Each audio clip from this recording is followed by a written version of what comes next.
तर नमस्कार मंडळी, स्वागत असा तुमचा माझ्या व्लॉगमध्ये. आणि आज आम्ही येला माणगावच्या दत्त मंदिरात आणि ह्यो दत्त मंदिराचो एंट्रन्स असा आणि आता आम्ही दर्शन घेऊ जाता. तर ही या दत्त महाराजांची मूर्तीचं दर्शन घेतल्यानंतर आम्ही दत्त मंदिर आवारातल्या औदुंबराच्या झाडाकडे गेला. त्या औदुंबराच्या झाडाखाली एक छोटासा शंकराचा मंदिर होता, तुम्ही बघू शकतास. आणि नंतर आम्ही गेला महाप्रसादाचा कूपन काढल्यानंतर दत्त महाराजांचे कहाणी लिहिलेले असत. नंतर आम्ही महाप्रसादाच्या रांगेत उभा राहिला, तुम्ही बघू शकता आतमध्ये किती गर्दी होती.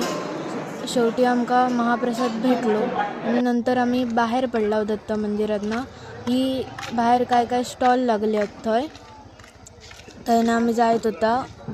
So like, share and subscribe.